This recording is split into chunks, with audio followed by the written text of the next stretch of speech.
sample problem right now. That will be sample problem number 9 on page 571, chapter 18. What we have here is a pole, and on the pole there are a pair of speakers, identical speakers. They're driven by the exact same frequency, and the frequency is 200 Hertz in the air. The speed of sound is 330 meters per second. The poles are apart from each other with a distance d, which is equal to 4.00 meters. Okay, it says a man walks from far away and gradually moves towards this pole. The distance between him and the pole at any given moment is L. Of course, L is a variable. Now the question is, as he walks in, he's going to hear sound maxima and sound minima. They're looking for the location, his location, in other words, the value of L when the sound is a minimum. Okay, and they're asking, what is the value of L? Actually, how many of these locations are there? How many different values of L are there, such that when he's a distance L away, he hears an intensity minimum produced by these two sources? Okay, the idea is very simple. Basically what you do is you realize that he hears two waves of the same frequencies, and they're coherent waves. Okay, one has to travel this much distance before reaching his ear, another one has to travel that much distance. Okay, here is source 1, here is source 2. This distance is x1 and that distance is x2. They have the same initial phase, so the phase difference between this wave and that wave upon reaching his ears, delta phi, that is what we need to know, right? And delta phi, as we know, equals to 2 pi over lambda, that's k, right? And then delta x. If we want an intensity minimum, then we want these two waves to have destructive interference at that location. In other words, we want delta phi to be an odd multiple of pi, okay, 2n plus 1 times pi. Here n can be any integer, right? This is the condition for destructive interference, in other words, a sound intensity minimum. This is the same as saying that delta x equals n plus 1/2 lambda. Okay, you have n lambda, which will be of course in phase, but you have another additional half a lambda that reverses the phase, so that it will be out of phase if delta x equals n plus 1/2 lambda. Here n can be any integer. Okay, we have to make a little assumption here. Based on the drawing from the textbook, let's assume that this lens is pretty much horizontal. Okay, in other words, this angle is pretty much 90 degrees. That simplifies our calculation. Otherwise, you have to know, how tall this pole is from here to there, and how tall the person is. Then you can find this angle, but that's more complicated. So delta x is x1 minus x2. So let's work it out. Okay, this is x1 minus x2. What is x1 and x2? Okay, x2 is just L, right? So this is just L. What about x1? x1, look at the right angle triangle here. This is the hypotenuse, right? This length is L, that length is D. So isn't it true that this is just L squared plus D squared, right? And you minus D, of course, minus L, of course. That is delta x. We want to make sure that delta x equals n plus 1/2 wavelengths. We're looking for the values of L that will satisfy this equation. There's one little trouble here, one little piece of trouble, and that is we don't know what n is. Okay, we know it's an integer, but I don't know exactly what kind of integer it is. So if you can find, say, 5 different values of n, which will make it work, 5 different integer value of n, that means there will be 5 different locations where he hears a sound intensity minimum. How many allowable n are there? Well, let's do a little calculation, shall we? There is a square root. I don't want that, so what I'm going to do is I'm going to move that L to that side. Okay, I'm going to move that L to that side, and now I only have the square root on this side, and then I'm going to square both sides. Okay, very simple algebra. And if you do so, you will get On this side, there's only L squared plus D squared. Remember, the square root is gone because you took the square of that side. So you get L squared plus D squared, right? What is that equal to? You move that L over there, and you took the square root, and you take the squared, so you get L squared, right? Plus the middle term is L times 2n plus 1 times lambda. Okay, move that 2 inside, okay? And then, of course, you have to square that term as well. So the next term is n plus 1/2 squared lambda squared. Okay. The nice thing about this is that now we can cross out the quadratic term, L squared. So this is just a linear equation for L, which satisfies the condition for minimum interference. So we can solve for L, okay, easily. And here is the value of L if you solve for it. It is equal to d squared over lambda times a factor. And here is the factor here.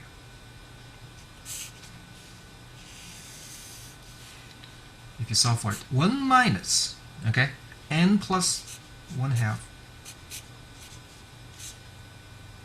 squared, and then lambda over d squared divided by 2n plus 1. You see, with different integer values of n, I'm going to get a different L, okay? Each integer will give you a different value of L, but whatever happens, you want to make sure you choose such an integer such that L is never negative, right? Otherwise, that doesn't make any sense. L can vary between 0, which is right here, to infinity. But you see, this is 1 minus, right? So as n increases, chances are that the second term will exceed 1, and then you're going to have a negative value for L. So the question is, what is the maximum value of n, integer values n, such that this remains positive? Okay, this will be the largest value of n that's allowed for a reasonable solution. To do so, we need to find what lambda is. Okay, lambda is very simple. Lambda is v over f. Okay, v here is 330 meters per second. And f is 200 hertz, according to the province statement. So this is equal to 1.65 meters. And d equals 4.00 meters. Okay, so what you do is you plug lambda plus plug d in. You know what this ratio is, right? And then you make sure, okay, that you find the value of n such that n is not too large, so that this next term is less than 1, so therefore L stays positive. It turns out that if you do so, you find there are only 2 possible values of n, which is n equal to 0 and n equal to 1. So for L to be greater than 0, n can only be 0 and 1. You can easily see it for yourself. If you plug in n equal to 2, okay, if you plug in 2, and then you plug in lambda and d, it turns out you can check numerically that this second term is going to be greater than 1, which means you're going to get a negative value for L. So now it's established there are only 2 locations as he walked from infinity all the way to the bottom, to the base of the pole here. He has only 2 locations where the sound intensity he hears is a minimum. One corresponds to L equal to 0. The other one corresponds to L equal to 1. I mean, n equal to 0, n equal to 1. Then all you have to do now is to plug in n equal to 0 to get the first location. Plug in n equal to 1 to get the second location. Okay, the algebra then is trivial. And if you did so, you'll find that, so the first value, L, equals to 9.28 meters. That corresponds to the case when n equals 0. Okay, the second one is 2.00 meters. That corresponds to the case when n equals 1. So when he is 9.28 meters away from the base, he hears the intensity minimum.